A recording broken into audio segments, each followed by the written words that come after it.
은혜로운 찬양 감사드립니다. 우리 오늘 주시는 하나님 말씀은 사도행전 1장 1절부터 3절까지의 말씀입니다.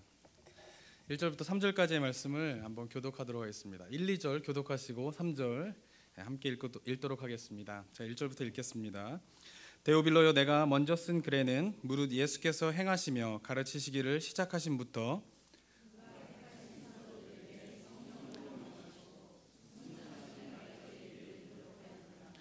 그가 고난받으신 후에 또한 그들에게 확실한 많은 증거로 친히 살아계심을 나타내사 40일 동안 그들에게 보이시며 하나님 나라의 일을 말씀하시니라. 아멘. 이번 주부터 새롭게 이제 사도행전 말씀을 가지고 주일날 말씀을 좀 나누도록 하겠습니다. 사도행전의 저자가 누구일까요? 누가입니다. 그죠?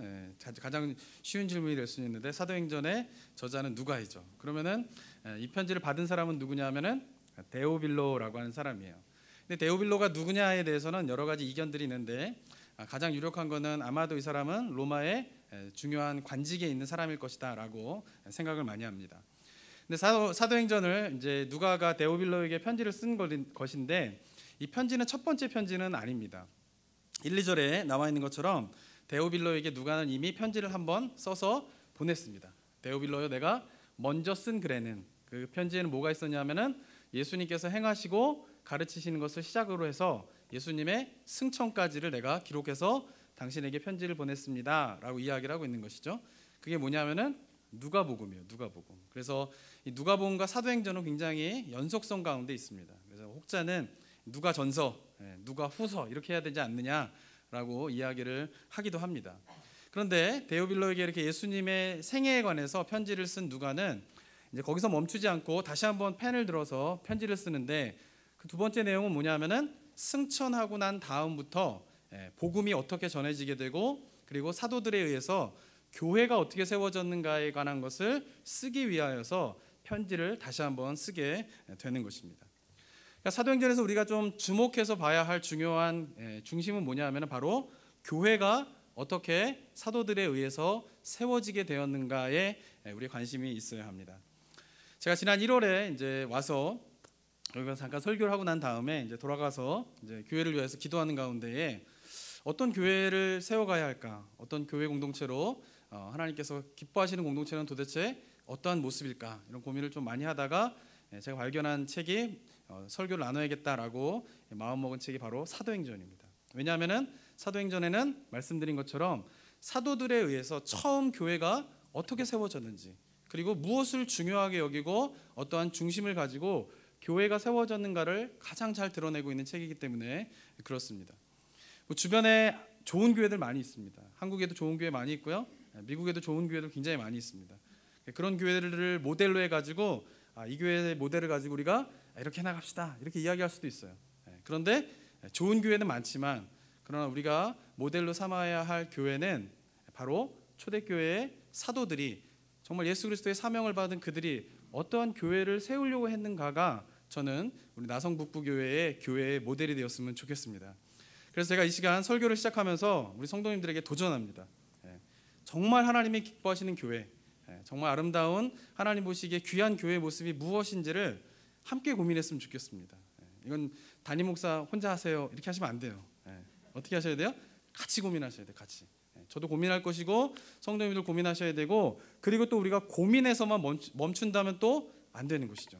고민하고 우리가 깨닫고 발견한 교회 모습이 있다라고 하면 어떻게 하셔야 됩니까? 이제 그 모습을 향하여서 우리가 헌신하셔야 됩니다. 그 교회를 향하여서 우리가 하나님 앞에 부르짖어야 됩니다. 그럴 때에 저는 나성북부교회가 정말로 초대교회의 모델을 삼아서 하나님 보시기에, 그리고 이 어두운 시대 가운데에 많은 사람들에게 그리스도의 소망과 그리스도의 기쁨을 전해주는 은혜의 통로로서의 교회가 될 줄을 믿습니다. 그 일에 성도님들이 함께 저와 함께 나아갔으면 좋겠습니다. 자, 사도행전은요, 제목이 말하는 것처럼 사도들의 행전입니다. 사도들의 행적들을 기록한 책입니다. 사도행전을 좀 보셔서 아시겠지만 사도행전에서 나타난 사도들의 모습이 어떤가요? 놀랍습니다. 아주 그냥 처음부터 어떻게 해요? 설교 한번 하면 몇 명이 회개해요? 3,000명. 그죠? 기본이 1,000단위예요. 그냥 회개하는 게. 처음에 하면 3,000명, 또 설교 한번 하면 또 5,000명. 그죠? 안진뱅이가 일어나게 되고, 그죠? 사람들 가운데 기적이 일어나게 되는 일들이 막 일어나요. 가는 곳마다 교회들이 세워지게 되는 일들이 일어납니다. 사도행전에서의 사도들의 모습은 정말 놀랐습니다. 어떻게 저럴 수 있을까? 저런 고통 가운데서도 어떻게 저렇게 담대하게 복음을 증거할 수 있을까라는 그런 감탄을 자아낼 만한 그런 행적들이 많이 나타나 있습니다. 그런데 이런 사도들의 모습을요, 근데 누가복음에 가면요 좀 다릅니다. 누가복음에서의 사도들의 모습은 어땠습니까? 예수님이 가르쳐도요 말귀를 못 알아들어요. 뭔 말인지를 잘 이해하지 못해요. 그래서 동문서답하는 경우도 있고요. 결국에는 예수님이 3년 동안 열심히 가르쳤는데 마지막에 최후의 만찬 때 제자들이 보여준 모습은 뭐예요? 누가 큰 자냐? 내가 큰 자냐? 네가 큰 자냐? 이거 가지고 막 싸우고 있는 것이죠. 3년 동안의 예수님의 가르침을 하나도 이해하지 못하고 있는 모습인 것이에요. 그리고는 예수님께서 재판을 받으시고 십자가에 못 박혀 돌아가실 때에 제자들은 다 어디에 있었어요? 다 도망갔어요. 그리고는 한 명의 제자만 예수님의 십자가를 지키는 그 모습이 누가복음에서 보여줬던 사도들의 모습인 것이에요. 누가복음에서 보여준 사도들의 모습은요 너무나 어떻게 해요? 초라해요. 용기가 없어요. 능력이 없어요. 그런데 갑자기 사도행전으로 딱 넘어오면은 사도들이 어떻게 변하고 있어요? 능력 있는 사람으로 변하고 있다는 거죠. 그럼 누가복음에서부터 사도행전 사이에 오랜 기간이 있었느냐? 그렇지 않아요. 정확한 날짜는 알 수 없겠지만은 적어도 한 달 또는 두 달, 요 사이, 한 달, 두 달 사이에 도대체 무슨 일이 일어났기에 사도들이 누가복음에서는 말귀도 못 알았던 사람들이 사도행전에 와서는 능력의 말씀을 선포하게 되고, 두려움에 떨던 사도들이 누가복음에서는 근데 사도행전으로 넘어오면은 담대하게 죽음을 두려워하지 않고 복음을 증거하는 사람들로 도대체 변하게 되어진 그 중간에 도대체 무슨 일이 있었는가, 이것이 우리가 한번 오늘 살펴보아야 할 내용인 것입니다.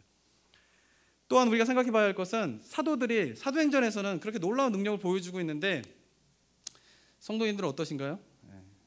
능력 좀 있으신가요? 한 능력 하시나요? 안 그러세요?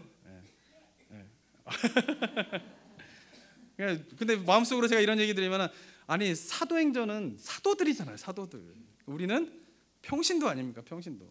기대하실 걸 기대하셔야지 어떻게 사도들하고 비교를 합니까? 라고 생각하실 수도 있어요. 그러나 누가가 중요한 게 아니에요. 중요한 건 뭘까요? 사도도 복음을 경험한 자이고 우리도 복음을 경험한 자예요. 능력은 어디서 나옵니까? 내 안에서 나오는 게 아니죠. 어디서 나와요? 복음에서 나오는 거예요. 복음에서. 사도들도 복음에서 능력이 나왔던 것처럼 우리도 어디에서 능력이 나와야 돼요? 복음에서 능력이 나와야 되는 거죠. 그런데 능력이 잘 안 나타나는 이유는 무엇 때문이냐는 것이죠. 그들은 사도이고 우리는 평신도이기 때문이 아니라, 사도들이 그렇게 누가복음에서 사도행전에서 변화될 때에 그들이 갖게 되는 확신이 있었어요. 그리고 그 확신을 갖게 되자 사도행전에서 놀라운 능력을 보여주는 모습으로 변화되어지게 되었다라고 하는 것이죠. 우리도 마찬가지입니다. 우리에겐 없지만 사도들에게 있는 것은 뭐냐 하면 바로 사도들이 그렇게 능력을 발휘하게 된 계기가 된 확신인 것입니다. 확신. 그 확신이 무엇인지를 오늘 한번 살펴보도록 하겠습니다. 3절에 보면요 이렇게 기록되어 있습니다. 예수님께서 부활하시고 난 다음에 며칠 동안 이 땅에 계셨다라고 이야기를 하고 있어요.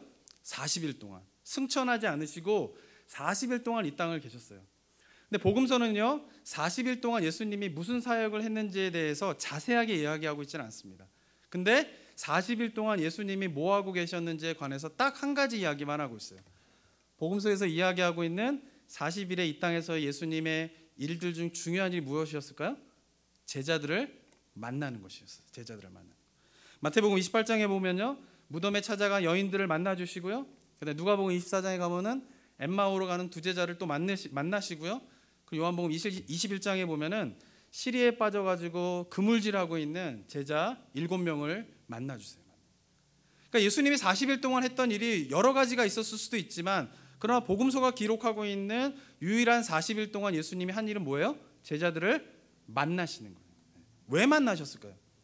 제자들에게 주어야 할 확신 하나가 있었기 때문에 그런 것이죠. 여러 가지 확신이 있었는데 오늘은 한 가지만 이야기를 나눠보도록 하겠습니다. 자, 그런데 그렇게 제자들과 만나면서 그 만남의 이야기에서 또 하나의 공통점이 또 하나 나오게 됩니다. 제자들과 만나시면 예수님이 뭘 하셨을까요? 야 이제 나 일어났으니까 좀 우리가 뭐 해보자 막 이렇게 해야 되는데, 좀 예배드리고 막 뭐 기도회도 하고 뭐 설교도 하고 막 이래야 되는데, 예수님이 제자들하고 만나서 하신 일은 뭐예요? 밥 먹는 거예요. 밥 먹는 거.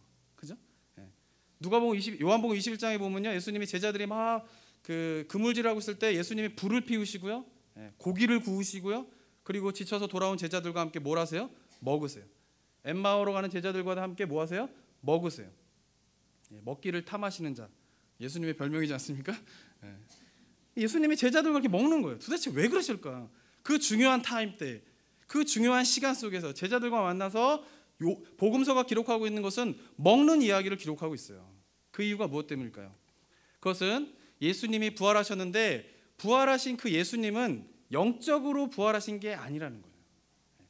예수님이 부활하셨는데 제자들과 만났는데 제자들과의 그 만남은 어떤 추상적인 만남이 아니라는 거예요.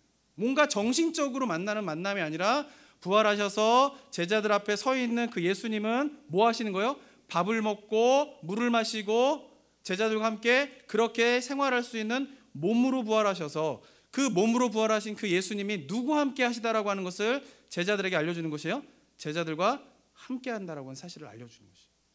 제자들은 부활하신 예수님과 식사하며 교제를 나누게 되면서 그들이 마음 가운데에 깨닫게 된 확신이 있었습니다. 그것은 뭐냐면 부활하신 예수님이 3년 동안 우리와 함께 하셨던 그 예수님이 이제 우리와 역시 동일하게 함께 하신다라고 하는 사실인 것이죠. 제자들이 부활하신 그 예수님이 나와 함께 하신다라고 하는 사실을 확신하게 되자 사도들은 어떻게 됐어요? 전혀 다른 모습으로 변하게 된 것이죠. 2달 사이에, 1달 반 사이에 일어난 일은 그거 하나밖에 없어요. 제자들이 지식이 더 늘어난 것도 아니고요, 제자들이 더 그 가운데서 뭐 놀라운 능력들을 더 배우게 된 것도 아니고요, 그 중간에서 일어난 한 가지는 뭐냐면 부활하신 예수님을 만난 것이. 그리고 부활하신 예수님을 만날 뿐만 아니라 그 예수님이 누구와 함께 하신다라고 하는 사실을 확신하게 된 것이에요. 나와 함께 하신다라고 하는 사실을 확신한 것입니다. 사랑하는 성도 여러분, 주님이 여러분과 함께 하시는 것을 믿으십니까?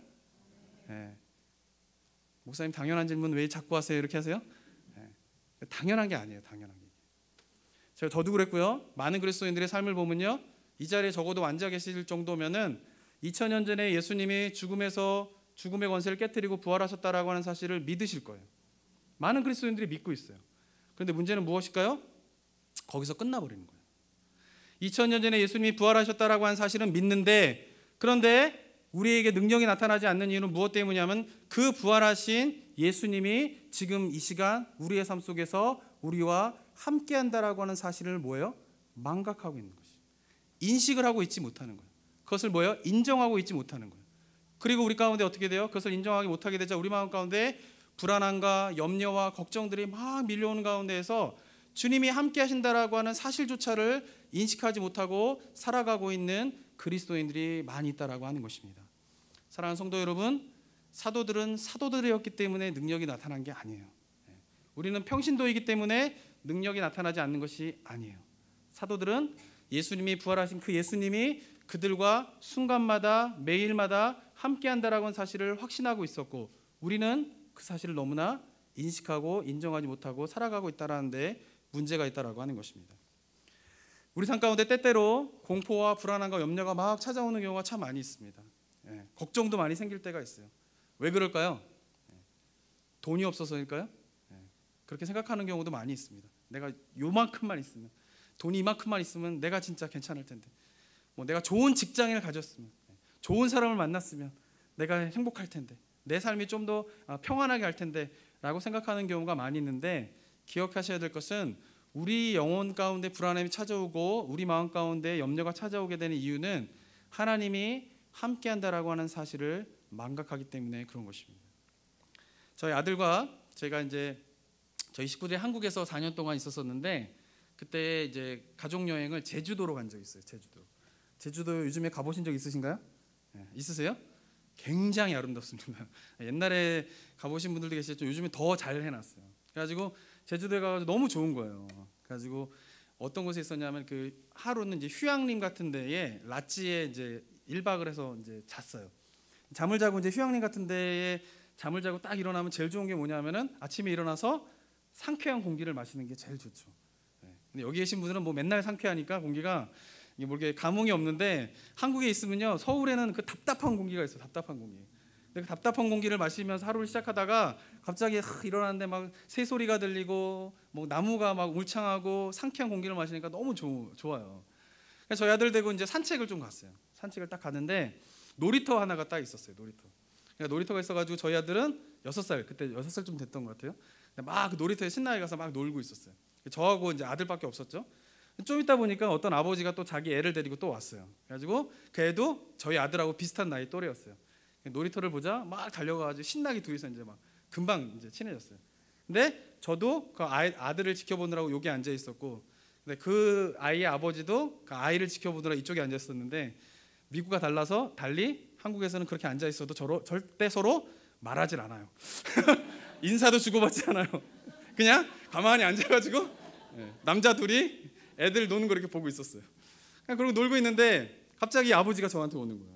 근데 아버지가 오더니 저기 죄송한데 제가 집 여기 숙소에 잠깐 물건을 가지러 갔다 와야 되니까 우리 애 좀 봐달라고. 그래서 뭐 알겠습니다. 그리고 잘 놀고 있으니까 다녀오세요. 뭐 애들 잘 놀겠죠. 그래서 이제 갔어요. 그래가지고 이제 지켜보고 있는데 애들이 막 잘 놀다가 그 집 애가 갑자기 뭔가를 감지했는지 막 놀다 말고 갑자기 고개를 아빠 있는 쪽으로 싹 돌리니까 갑자기 애가 표정이 두려움으로 싹 바뀌더니 막 울기 시작하는 거예요.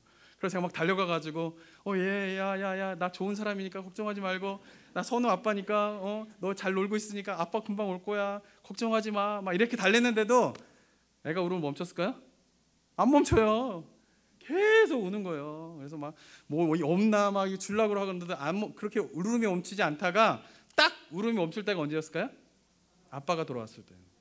아빠가 돌아오자마자 애는 울음을 그냥 딱 멈춰버리는 거예요. 사랑하는 성도 여러분, 아이들은요 어디에 있느냐가 중요하지 않아요. 아무리 좋은 놀이터고 아무리 좋은 자연 환경이 있고 아무리 좋은 숙소에 있는다 손 치더라도 그 기쁨이 한순간에 사라지는 때가 있어요. 그게 언제일까요? 아빠가 엄마가 없다라고 하는 사실을 딱 느끼는 순간, 마음 가운데 그 행복했던 순간이 갑자기 공포로 변하게 되고요, 그렇게 재미있었던 놀이터가 갑자기 두려움의 장소로 확 변하게 되는 것이죠. 그게 아이들의 모습인 것이죠. 사랑하는 성도 여러분, 우리도 마찬가지입니다. 우리는 누구의 자녀예요?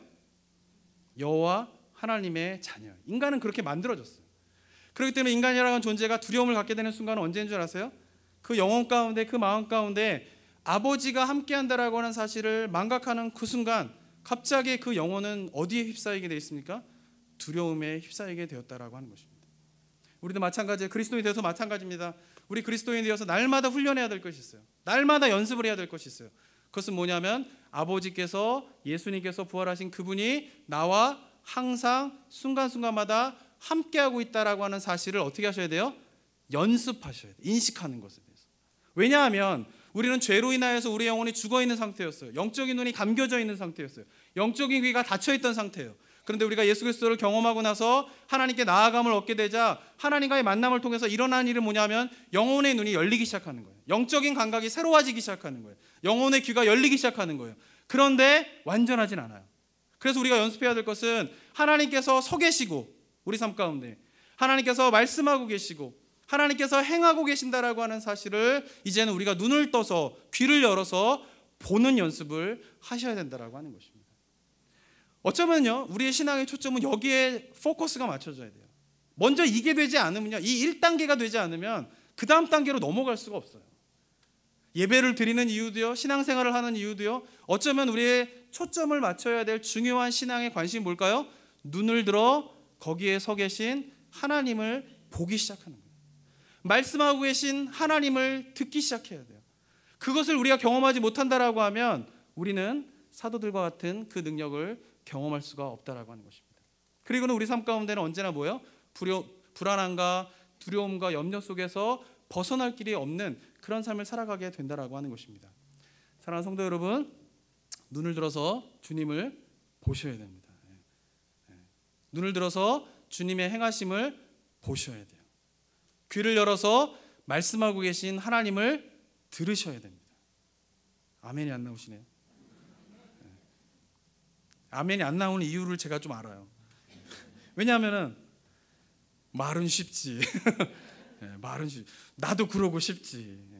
그 또 하나는 뭐냐면은 이런 얘기를 들으면요, 좀 이게 신비로운 체험을 자꾸 생각하는 경우가 많이 있어요. 뭔가 이렇게 신비로운 체험을 해야지만이 이런 것들을 하는 거라고 생각하는 경우가 많이 있어요. 제가 한국 교회를 이제 사역을 하다 보니까요, 교회 교단은 되게 많은데요, 형태는 다 한 가지예요. 뭐냐면 장로교예요. 다 감리교도 장로가 있고요. 원래 감리교는 장로가 없잖아요. 침례교도 장로가 없어요. 근데 한국 교회는 희한하게 침례교회도 장로가 있고, 장로교회도 장로가 있고, 감리교회도 장로가 있어요. 시스템은 다 장로교예요. 그런데 더 놀라운 사실은 뭐냐면 신앙의 내용은 다 오순절이에요. 장로교도 이렇게 뭔가 이렇게 캐리스메릭한 그 은사주의적인 그런데 되게 빠져들고 있고, 뭐 감리교나 침례교나 뭐 다 신앙의 패턴을 보면 우리나라 성도님들이 제일 좋아하는 건 이렇게 막 그런 은사주의적인 그런 것들을 참 좋아하는 것 같아요. 그러다 보니까 제가 이런 얘기들, 눈을 들어 하나님을 보셔야 됩니다, 귀를 열어 하나님의 말씀을 들으셔야 된다, 이러면 자꾸 착각하는 경우가 있어요. 제가 한국에서 한때 유행했던 그런 책 중에 하나가 있었는데, 그게 뭐냐면은 하나님의 음성을 듣는 법, 이런 책이에요. 그게 막 지금도 스테디셀러고요, 그때 당시에 베스트셀러, 막 모든 한국 사람들이 막 제목을 보면 솔깃하거든요. 왜? 마음속에 다 뭐 하고 싶으세요? 하나님의 음성을 듣고 싶은데 책 이름이 하나님의 음성을 듣는 법, 이렇게 돼 있는 거예요. 내용 보지도 않고 그냥 제목만 보고 다 사요. 근데 그 원래 저자의 영어는요, How to listen to God이에요. God, the voice of God이 아니라 하나님의 음성을 듣는 게 아니라 뭐예요? 하나님을 듣는 거죠. 하나님의 음성을 듣는 거랑 하나님을 듣는 거냐 무슨 차이가 있냐? 엎어치나 매치나 똑같은 거 아니냐? 이렇게 생각할 수 있겠지만 전혀 다른 이야기예요. 어쩌면 올바른 번역은 뭐냐면 제가 볼 때는 하나님께 귀 기울이는 법, 뭐 이런 식으로 좀 바꿔야 될 것 같아요. 근데 하나님의 음성을 듣는 법 이러니까 다 뭘 기대하세요? 기도하다가 경제야. 저도 그런 걸 사모한 적이 있었습니다, 한때. 그래서 저도 주님의 말씀만 해주십시오, 제가 듣겠습니다. 왜 말씀을 안 해주십니까? 제가 순종하겠습니다, 막 이러면서 기도하는 거 열심히. 그래서 기대하는 게 뭐예요? 경제야. 눈 감고 막 기도하다가 갑자기 눈을 뜨면 하얀 옷을 입은 하나님이 나타나셔가지고 팔을 벌리면서 경제야 막 그런 거 기대하는. 근데요, 하나님은 뭐 그렇게도 역사하지 않는다라고 저는 이야기하고 싶지는 않습니다. 안타까운 거는 저는 그런 경험이 없습니다. 제가 한때 너무너무 사모해서 말씀을 들려주세요, 막 보여주세요, 막 기도했었는데 한 번도 저한테 경제야 이렇게 한 번도, 믿음이 약하고 아직 신앙이 부족해서 그런지 모르겠지만 저는 그런 경험이 없지만 혹시라도 그런 경험이 있으신 분, 이렇게 정말 피지컬한 보이스로 그 소리를 들으셨다라고 하는 분들의 신앙을 저는 뭐라 그럴 마음은 전혀 없습니다. 저는 그렇게 경험하지 못했지만 그분들은 그렇게 역사하실 수도 있는 거니까요, 하나님이. 그러나 중요한 것은 뭘까요? 매번 그렇게 하나님의 역사하신다라고 생각하면 그것은 저는 단연코 그 사람에게 이야기합니다. 잘못된 겁니다. 하나님은 그렇게 말씀하시는 분이 아닙니다라고 저는 단연코 얘기할 수 있어요. 어쩌다 한번 경험하시는 것 인정해 드립니다. 근데 매번 그렇게 말씀하시고 매번 그런 식으로 하나님을 만나고 하나님의 음성을 듣겠다라고 한다라고 하면 저는 단연코 말씀드릴 수 있어요. 그거는 잘못된 신앙입니다. 구약도 마찬가지예요. 하나님께서 구약을 위해서 직접 말씀하시는 일들이 많이 있습니다. 그러면서 우리도 자꾸 그런 거를 사모하게 되는데 우리가 기억해야 될 건 이 시대 속에서 하나님은 무엇을 통하여서 말씀하실까요? 성경 66권을 통해서 이야기하고 계세요. 아브라함은 성경이 없으니까 직접 나타나서 말씀해 주신 거예요. 선지자들도 성경이 없었으니까, 리튼된 성경이 없었으니까 그렇게 나타나서 말씀하신 거예요. 그런데 제가 구약을 연구해 보면서 묵상하면서 느끼게 된 건요, 아브라함도 선지자도 항상 그런 식으로 하나님을 만난 건 아니었다라고 하는 것이죠. 언제나 그들이 하나님께서 그렇게 나타내실 때도 있었지만 대부분의 많은 경우는 구약의 선지자들과 아브라함들도 이런 사람들도 다 어떻게 해요? 하나님의 말씀, 성경을 통하여서 만나고 있었다라고 하는 것입니다. 우리도 마찬가지예요. 배우셔야 할 게 있어요. 신앙을 시작하셨으면, 교회에 나오셨으면 반드시 알으셔야 될 것이 있어요. 그게 뭐냐면 성경을 통하여서 하나님을 만난다라고 하는 것, 성경을 통하여서 하나님의 뜻을 안다라고 하는 사실을 깨달으셔야 됩니다. 지금도 하나님은 2000년 전에 부활하셔서 예수님께서 이 시간 우리의 삶들 속에서도 말씀하고 계십니다. 믿으십니까? 행하시고 계십니다. 믿으십니까? 문제는 뭘까요? 말씀하지 않으시기 때문에, 행하시지 않기 때문에 우리가 보지 못하고 듣지 못하는 것이 아니라 하나님은 여전히 서 계셔서 말씀하시고 일하시고 계신데 우리의 관심은 전혀 딴 데가 있기 때문에 문제인 것이에요. 제가 그때 제주도 여행을 갔을 때 저희 아이들과 간 곳 중에 저의 마음 가운데 가장 좋았던 곳은 어디냐면 성산 일출봉이었어요. 성산 일출봉 가보셨습니까? 네, 가보시면요, 안 가보시면 모르겠지만 가보시면 쫙 그 언덕에 그냥 잔디가 쫙 광활하게 펼쳐 있다가 그 일출봉이 딱 이렇게 서 있어요. 이렇게 봉이 너무 멋있는 거예요. 입구에서만 봐도. 올라갈 필요도 없어. 올라가면 더 멋있지만 굳이 올라가지 않더라도 밑에서 보면요 너무 멋있어요. 저희 아들과 딸을 손을 딱 잡고 제가 그 밑에서 딱 바라보면서 야 진짜 멋있다. 그래서 저희 아들을 딱 보면서 저희 딸을 딱 보면서 얘들아 멋있지 않냐? 딱 그랬더니 애들은 뭐 보고 있을까요? 그 앞에 있는 그 상점이 하나 있었어요. 상점이. 그 상점에 뭐가 있었냐면은 이렇게 풍선이 하나가 쫙 매달려 올라가 있는데 뽀로로 풍선 하나가 애들은 다 저는 야 성산 일출봉 너무 멋있지 않냐? 이러고 있는데 저 애들은 다 뭐 보고 있을까요? 다 뽀로로 보고 있어요. 뽀로로. 아버지가 너무 좋아가지고 애들한테 보여주고 싶어서 얘들아 너무 멋있지 않냐? 막 이러고 있는데 애들은 다 어디에 관심 있어요? 뽀로로 풍선에 보고 있는 거예요. 뽀로로 풍선. 그런데 그 모습이 우리들의 모습이 아닌가 하는 생각을 많이 하게 되었습니다. 하나님이 행하시고 계시고 일하시고 계시고 말씀하고 계신데 우리의 관심은 다 어디에 있어요? 그 뽀로로 풍선에 있는 거예요. 뽀로로 풍선. 저것만 가졌으면 좋겠다.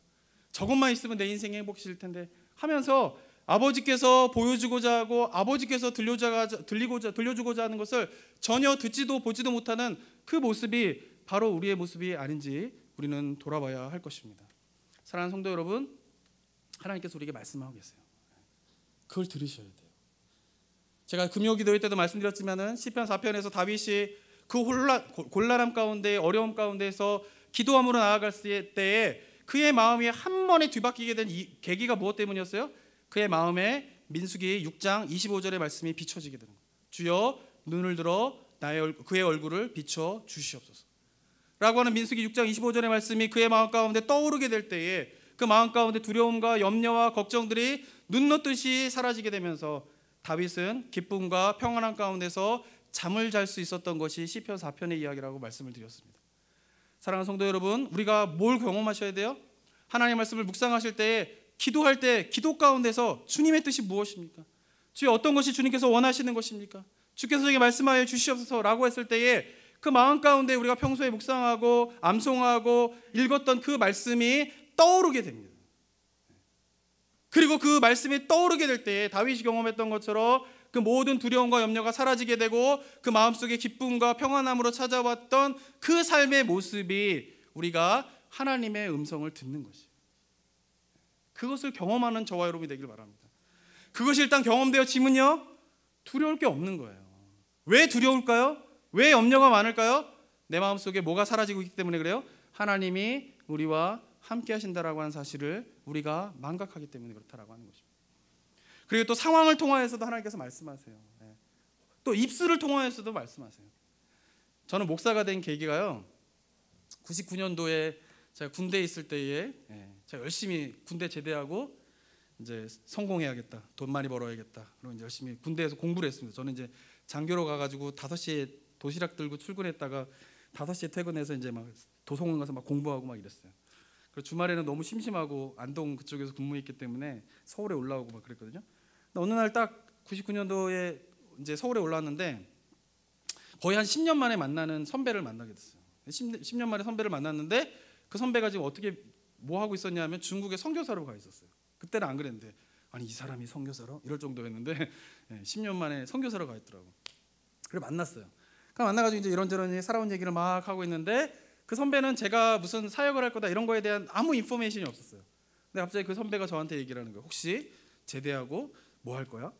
사역 한번 할 생각 없어? 이런 얘기를 하는 거예요. 그래서 어떻게 했을까요? 그런 말씀하지 마십시오. 또 선교사님이 또 그런 말씀하지 마십시오. 제가 막 이러면서 거부했어요. 그러고는 이제 헤어졌어요. 다른 얘기 막 이제 잘 하다가. 그리고 한 달 뒤에 지났는데 또 대학교 선교단체 때 만났던 선배를 또 오래간만에 딱 만났어요. 근데 그분은 목사님이 되셨던 분인데 그분이 저한테 만나더니 뭐 이런저런 얘기하다가 또 갑자기 제대하고 뭐 할 거야? 사역해 볼 생각이 없어? 또 이런 얘기를 하시는 거예요. 근데 두 번째로 그 얘기를 딱 듣는 순간에 아 이거는 뭔가 하나님이 이 사람들을 통하여서 나에게 주시는 뭔가 사인이 있겠구나라고 하는 생각을 갖게 되었어요. 그래서 제가 그때부터 기도를 했어요. 하나님 저에게 원하시는 게 뭡니까? 이 사람들의 입을 통하여 저에게 이런 이야기들과 들리는데 이것이 과연 하나님께서 저에게 주시는 하나의 메시지입니까? 라고 기도하기 시작했어요. 그리고 기도하는 가운데에서 제가 말씀을 통하여서 하나님이 저를 사역자로 부르신다라고 하는 것을 깨닫게 되고 확신하게 되어서 지금 이 자리에 서게 되었다라고 하는 것이죠. 그 이후에도요, 저는 하나님께 저에게 여러 가지 것들을 말씀하실 때 어떻게 말씀하시냐면 사람들의 입을 통해서 말씀하시는 경우가 많아요. 상황을 통해서 말씀하시는 경우가 많아요. 왜 내가 이 상황 가운데 있습니까? 왜 나는 이 상황 속에서 지금 벗어나지고 있지 못합니까? 왜 이런 상황을 저에게 허락하십니까? 라고 하는 그 상황을 통해서 또한 하나님께서 우리에게 말씀하시는 경우도 많이 있다라고 하는 것입니다. 사랑하는 성도 여러분, 하나님께서는 지금도 말씀하고 계세요. 우리가 눈을 들어 그 주님의 행하심을 보셔야 돼요. 귀를 열어서 그 하나님의 말씀하심을 들으셔야 됩니다. 날마다 인식하며 그것을 인정하는 삶을 살아가게 될 때에 우리에게 사도들이 경험했던 그 능력을 경험하게 될 줄을 믿습니다. 사랑하는 성도 여러분, 이 삶에 대한 훈련을 하셔야 돼요. 훈련. 자, 그러면서 제가 이 훈련을 하기 위한 간단한 방법 하나를 제시해 드리도록 하겠습니다. 이걸로 설교를 마치도록 하겠습니다. 뭐냐면 제가 섬겼던 교회의 목사님이 저에게 알려주신 건데요, 간단합니다. 하나님을 날마다 순간순간마다 인식하는 훈련의 방법 한 가지가 있어요. 그게 뭐냐면요, 마음에 여러 가지 생각들이 떠오르잖아요. 그 생각을 떠오를 때 끝자에다가 요자만 붙이시면 돼요. 요. 네. 자, 오늘 바람이 참 많이 불었습니다. 이게 저의 생각이란 말이에요. 바람이 많이 불었죠, 그죠? 바람이 많이 불었습니다. 거기다 요자만 붙이시면 돼요. 오늘 참 바람이 많이 부네요. 네. 누구한테 얘기하는 걸까요? 하나님한테 얘기하는 거예요. 네. 오늘 오다가 와이프하고 싸워서 참 짜증이 나네. 제 얘기가 아닙니다. 네. 저는 와이프와 같이 오지 않았습니다. 저희 아내와. 네. 근데 만약에 교회 오는데 아내랑 남편이랑 싸워가지고 짜증이 나는 가운데서 이 자리에 오게 되었어요. 아, 짜증난다. 이게 생각이잖아요. 근데 거기다 뭐 붙이시는 거예요? 참 짜증 나네요. 그럼 어떻게 될까요? 하나님, 이 마음 다스려 주세요로 이어질 수 있는 것이죠. 모든 우리 생각 속에서 여러 가지 생각들이 우리 삶 가운데 순간순간마다 떠오르는데 훈련하셔야 될 거는 뭐냐면요, 그 모든 생각들을 다 뭘로 바꾸시는 거예요? 질문으로 바꿔보세요. 그러다 보면 하나님께 물으세요. 성령님, 제가 너무 속상하네요. 성령님, 하나님, 제가 참 기쁘네요. 하나님, 제가 참 감사하네요. 그렇게 순간순간마다 성령님이 우리와 함께 계시고 예수 그리스도가 부활하셔서 우리와 함께 한다라고 하는 사실을 인정하고 인식하는 게 임마누엘의 하나님이 되신 그 하나님을 경험하는 첫 단계이다라고 하는 것입니다. 그런데 우리 마음 가운데 하나님에 대한 생각도 없고 하나님에 대한 인식도 없고 하나님에 대한 인정도 없이 하루 이틀 3일 4일을 살아가면서 10년 20년을 교회 다녀도 마음 가운데 하나님에 대한 묵상과 생각이 하나도 없이 하루를 보낸 일이 얼마나 많이 있습니까? 사랑하는 성도 여러분, 그게 우리의 영혼이 죽어가는 것이에요. 우리가 이제 어떻게 하셔야 됩니까? 날마다 순간마다 하나님이 우리와 함께 한다라고 하는 사실을 인정하시기 바랍니다. 느끼지 못해도 먼저 인정부터 하시기 바랍니다. 그리고 인식하기 위해서 여러분들이 어떻게 하셔야 돼요? 마음속에 떠오르는 여러 가지 생각들을 어떻게 하셔야 돼요? 다 질문으로 바꾸면서 성령님께, 하나님께 물어보세요. 그게 뭐예요? 쉬지 않고 기도할 수 있는 방법인 것이죠. 그런 가운데에 우리의 삶이 하나님이 우리와 함께 한다라고 하는 사실로 인하여서 참 평강을 누리는 저와 여러분이 되었으면 좋겠습니다. 어떠한 상황 속에서도 사망의 음침한 골짜기를 지날지라도 해를 두려워하지 않을 것은 주께서 나와 함께 하심이라 라고 한 이 고백이 우리의 삶의 일상의 고백이 되기를 소망합니다. 기도하겠습니다. 이 시간 기도하며 나아갈 때에 어떻게 삶을 살아가고 계십니까?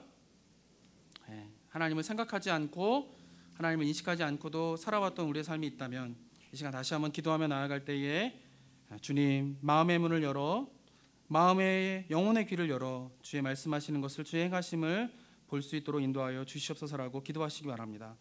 지난 주일 우리는 부활절로 지켰습니다. 한 주간 동안 그 부활하신 예수님은 어디에 계셨습니까? 그냥 2000년 전에 예수님이 부활하셨다는 사실만을 믿고 끝내버리는 신앙을 살고 계십니까? 아니면 2000년 전에 부활하신 그 예수님이 지금 나의 삶 가운데 동행하고 계시다라고 하는 확신의 삶을 살아가고 있습니까? 이 시간 가운데 기도하며 나아갈 때 주님, 저의 마음의 눈을 열어서 주를 보게 하여 주시옵소서. 인식하게 하여 주시옵소서. 인정하게 하여 주시옵소서. 그래서 다른 것에서 나의 평안의 근거를 두는 것이 아니라 주님이 함께 하심에 대한 것이 나의 유일한 평안함의 근거가 되는 삶이 될 수 있도록 인도하여 주시옵소서라고 이 시간 잠시 기도하도록 하겠습니다. 기도하겠습니다. 아버지 하나님 은혜 감사드립니다. 주님께서 허락하여 주신 귀한 이 시간, 하나님 우리의 마음을 다시 한번 열어주시옵소서. 하나님 우리의 심령을 다시 한번 열어주시옵소서. 하나님 우리가 그저 살아가는 것이 아니라 하나님 주님이 우리와 함께 하시며 행하시고 계시고 임마누엘 되신 하나님이 되심을 다시 한번 인정하며 인식하며 바라보며 나아가는 저희들 모두 될 수 있도록 인도하여 주시옵소서. 그저 우리가 살아가지 않도록 도와주시고 하나님을 아버지 경험하며 고백하며 그것이 우리의 찬송의 이유가 되며 예배의 이유가 되는 아버지 그 은혜의 삶, 아버지 그 믿음의 삶 살아갈 수 있는 아버지 모든 성도님들 될 수 있도록 성령 하나님 인도하여 주시옵고 주님 붙잡아 주시기를 기도드리옵나이다. 이 시간 기도하며 한 주간의 삶을 살아갑니다. 주님 능력을 더하여 주시고 주님께서 주시는 평안함들과 안식 가운데 온전히 들어가게 되는 은혜가 있을 수 있도록 성령 하나님 도와주시고 인도하여 주시기 하며 주님의 영광을 바라보며 나아가는 은혜가 있을 수 있도록 주여 역사해 주시고 인도하여 주시옵소서. 하나님 아버지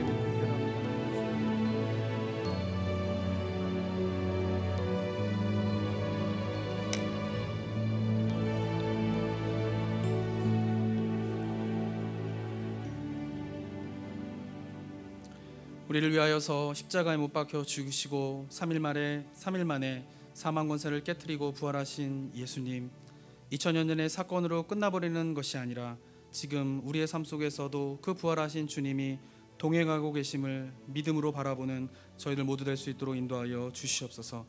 여전히 서 계셔서 함께 하시고 말씀하시고 행하시는 그 주님을 보기 원합니다.